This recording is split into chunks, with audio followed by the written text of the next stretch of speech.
Prosseguindo com a explicação aqui, nós vamos para a página 10, antes de ler. Então, nós temos aqui, você já ouviu falar em Conan Doyle e Sherlock Holmes? Você já ouviu falar dessas duas pessoas aí, ou desses dois personagens? Há quem conheça o detetive e desconheça seu criador. Mas devemos a Conan Doyle, o autor, o cão dos Baskervilles e o Sinal dos Quatro, em outras inúmeras obras publicadas, a popularização do gênero narrativa de enigma. Então, essa narrativa de enigma se popularizou através deste autor aqui, Conan Doyle, tá bom? Letra A. Você já leu algum livro ou assistiu algum filme com o personagem Sherlock Holmes? Conhece o seu fiel companheiro Dr. Watson? Então, você já assistiu algum filme ou leu alguma história, né, que tenha o personagem Sherlock Holmes e o seu companheiro, seu amigo Dr. Watson? Como são as histórias em que esses personagens aparecem? Conte o que sabe para os colegas. Então, apenas faça essa análise, pense um pouquinho aí, né, como você lembra que são essas histórias aí. C. Conhece outros detetives famosos? Quais? Então, você, né, que está por dentro aí, né, da mídia, da internet, deve conhecer aí outros detetives mais atuais do que esses que acabamos de citar.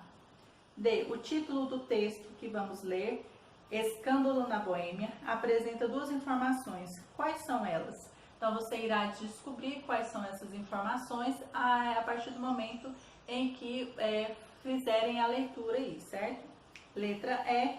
O que você acha que vai acontecer na narrativa? Então, o que você acha que vai acontecer aí? Você acha que vai ter alguma coisa relacionada a mistério, morte, ou não é nada disso? O que você acha que vai acontecer? Então, vamos fazer a leitura para descobrir. 2. Leia o início do conto Escândalo da Boêmia. Para Sherlock Holmes, ela será sempre a mulher, raramente o ouve chamá-la de outro modo.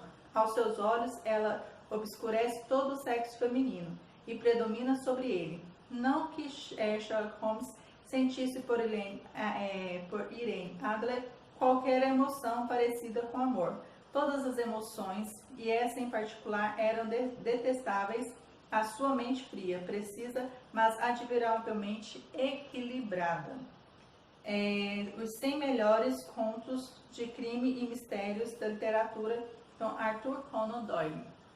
Letra A. Levante hipóteses por que será que o narrador inicia a narrativa destacando uma figura feminina. B. Que características essa mulher pode apresentar? C. O que teria feito o personagem para merecer tanta consideração de Holmes? D. Como o emprego do advérbio sempre e o artigo definido a ajudam a exaltar Irene Adler? O que a cena do filme Sherlock Holmes, O Jogo de Sombras, na qual aparece Irene Adler, você vê em relação à cena ao parágrafo inicial? Qual? Então, são aqui algumas perguntas, tá? E aqui vocês irão sempre pensar aí para poder estar apenas respondendo oralmente aí, tá? Essas perguntas relacionadas aí ao antes de ler. São instigações em que está sendo feita para que você busque as respostas no momento da leitura aí, tá? Então, a leitura nós temos aqui, agora continue a ler o conto. Então, nós temos aqui a primeira página 11, eu irei ler apenas essa primeira página e vocês darão continuidade à leitura, seguindo aí, tá, essa leitura do conto para poder responder os exercícios propostos da aula de hoje. Escândalo na Boêmia. Certa noite, foi no dia 20 de março de 1888, eu voltava de uma visita a um paciente, pois já então voltara a praticar a medicina, quando meu caminho me levou a Baker Street. Seus aposentos estavam brilhantemente iluminados e, ao olhar para cima, vi mesmo a sua figura alta, magra, passar duas vezes, uma silhueta escura pela cortina. Estava caminhando pela sala com rapidez e impaciência, a cabeça inclinada sobre o peito e as mãos unidas às costas. Para mim, que conhecia todos os seus humores e hábitos, sua atitude e maneira tinham toda uma história a contar. Ele estava novamente em ação. Toquei a campainha e o criado me levou até a sala, que outrora também fora minha. Sherlock Holmes não foi efusivo, raramente o era, mas me pareceu estar satisfeito em me ver, e de pé ante a lareira examinou-me com seu singular modo introspectivo, então seu modo íntimo de pensar, tá? Que ele tinha um jeito de olhar, de pensar ali próprio, né, do Sherlock Holmes aí. O casamento fez-lhe bem, observou. Creio, Watson, que você engordou 3,5 kg desde a última vez que o vi. 3? Respondi. Realmente eu deveria ter pensado um pouco mais. Apenas um pouco mais, acho, Watson. E voltou à medicina, pelo que vejo. Você não me disse que pretendia trabalhar. Então, como é que você sabe?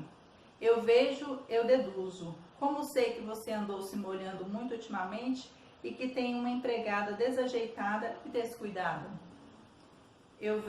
Meu caro Holmes, disse eu, é demais. Você certamente teria sido queimado se tivesse vivo há alguns séculos. É verdade que andei pelo campo na quinta-feira e voltei para casa muito sujo. Mas, como mudei de roupas, não posso imaginar como deduziu isso.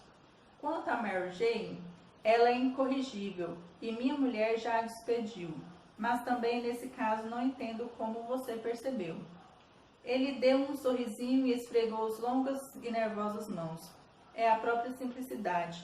Meus olhos me dizem que na parte interna do meu sapato esquerdo, do seu sapato esquerdo, exatamente onde bate a luz da lareira, o couro está marcado por 6 cores quase paralelos. Evidentemente foram causados por alguém que com muito descuido raspou a beira das solas para romper barro, remover barro seco. Daí você bem ver minha dupla dedução de que você enfrentaria um tempo chuvoso. Quanto ao exercício da medicina, se um cavalheiro encontra em minha sala cheirando a iodofórmio, com uma marca negra de nitrato de prata no dedo indicador, a mão direita e uma saliência no lado da cartola, indicando onde escondeu o estetoscópio. Eu teria de ser realmente embotado se não visse que se trata de um membro atuante na profissão médica. Não pude deixar de rir da facilidade com que ele explicava seu processo de dedução. Passou-me uma folha de papel de carta encorpado, um tom róseo que estava sobre a mesa aberta. Chegou pelo último correio. Lê em voz alta. A carta não trazia data, assinatura ou endereço e dizia: hoje à noite, quando faltar a um quarto para as 8, o senhor receberá a visita de um cavalheiro que deseja consultá-lo sobre um assunto de maior serenidade. Seus recentes serviços de das casas reais da Europa mostraram que é digno de confiança em assuntos cuja importância dificilmente poderia ser exagerada. Essas informações a seu respeito de várias fontes recebemos. Esteja em seus aposentos, portanto, àquela hora, e não estranhe se seu visitante usar máscara. Então aqui eu paro por aqui a leitura e vocês prossigam a leitura aí do texto, do conto, tá? Para poder responder os exercícios propostos para a aula de hoje, tá bom? Então nos vídeos a seguir farei a leitura e explicação dos exercícios e respondendo aí os exercícios propostos da aula de hoje, tá bom? E na sexta-feira farei aí revisão com vocês sobre conto e narrativa de enigma aí, tá bom? Então vamos prosseguir com a aula.